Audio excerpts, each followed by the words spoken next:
180 kilometre വേഗത്തിൽ കുതിച്ച് Vande Bharat sleeper ജലപരിശോധനയിലും പൂർണ്ണ വിജയം. ഉടൻ പുറത്തിറങ്ങാനൊരുങ്ങുന്ന വന്ദേ ഭാരത് സ്ലീപ്പർ ട്രെയിനിലെ കുറിച്ചുള്ള പ്രധാന അപ്ഡേറ്റ് പങ്കുവച്ച് റെയിൽവേ മന്ത്രി അശ്വിനി വൈഷ്ണവ്. ട്രെയിനിന്റെ വേഗത പരിശോധനയുടെ വീഡിയോ അദ്ദേഹം എക്സിൽ പോസ്റ്റ് ചെയ്തത്. കോട്ട നാഗ്ദ സ്റ്റേഷനിൽ നടത്തിയ ട്രയൽ റണ്ണുകളിൽ പുതിയ ട്രെയിൻ മണിക്കൂറിൽ പരമാവധി വേഗം 180 കിലോമീറ്ററിലെത്തിയതാണ് ദൃശ്യങ്ങളിൽ കാണുന്നത്.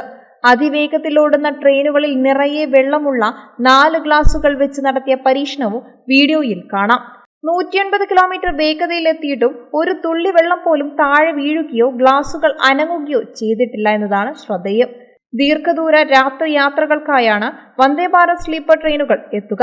പേര് സൂചിപ്പിക്കുന്നത് പോലെ ഇന്ത്യൻ റെയിൽവേ ശൃംഖലയിൽ നിലവിൽ സർവീസുള്ള വന്ദേ ഭാരത് ചെയർ കാർ ട്രെയിനിന്റെ സ്ലീപ്പർ ക്ലാസ് പതിപ്പാണിത്.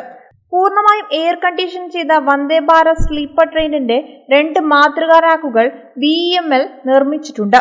നിലവിൽ അവ പരിശോധനാ ഘട്ടത്തിലാണ്. വരും വർഷത്തിൽ 200-ലധികം വന്ദേ ഭാരത് സ്ലീപ്പർ ട്രെയിനുകൾ അവതരിപ്പിക്കാനാണ് റെയിൽവേയുടെ പദ്ധതി. വന്ദേ ഭാരത് സ്ലീപ്പറിന്റെ ആദ്യ 2 മാതൃകയിൽ 16 കോച്ചുകളുണ്ട്. ഇതിൽ 11 എയർ കണ്ടീഷൻഡ് 3 ടയർ കോച്ചുകൾ, 4 എയർ കണ്ടീഷൻഡ് 2 ടയർ കോച്ചുകൾ, 1 air conditioned first class coach എന്നിവ ഉൾപ്പെടുന്നു. സെമി ഹൈ സ്പീഡ് സേവനമായി രൂപകൽപ്പന ചെയ്തിട്ടുള്ള ഈ ട്രെയിനിന് മണിക്കൂറിൽ 160 കിലോമീറ്റർ വരെ വേഗതയിൽ ഓടാൻ കഴിയും. മണിക്കൂറിൽ 180 കിലോമീറ്റർ വേഗതയിൽ വരെ പരിശോധനകൾ നടത്തിയിട്ടുണ്ടെങ്കിലും യഥാർത്ഥ പ്രവർത്തന വേഗത ഇന്ത്യൻ റെയിൽവേ ശൃംഖലയിലുടനീളമുള്ള ട്രാക്ക് ശേഷിയെ ആശ്രയിച്ചിരിക്കും. മെച്ചപ്പെട്ട സുഖസൗകര്യങ്ങൾക്കായി കുഷൻ ചെയ്ത ബർത്തുകളാണ് ഉള്ളത്. കൂടാതെ മുകളിലെ ബർത്തിലേക്കുള്ള പ്രവേശനം എളുപ്പമാക്കും.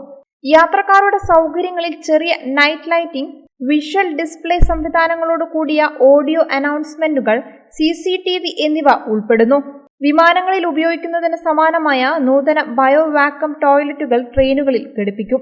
ഭിന്നശേഷിക്കാർക്കായുള്ള toilet, baby care unit, AC first class കോച്ചിൽ ചൂടുവെള്ളത്തോടു കൂടിയ ഷവർ ക്യൂബിക്കിളുകൾ എന്നിവ സൗകര്യങ്ങളിൽ ഉൾപ്പെടുന്നു.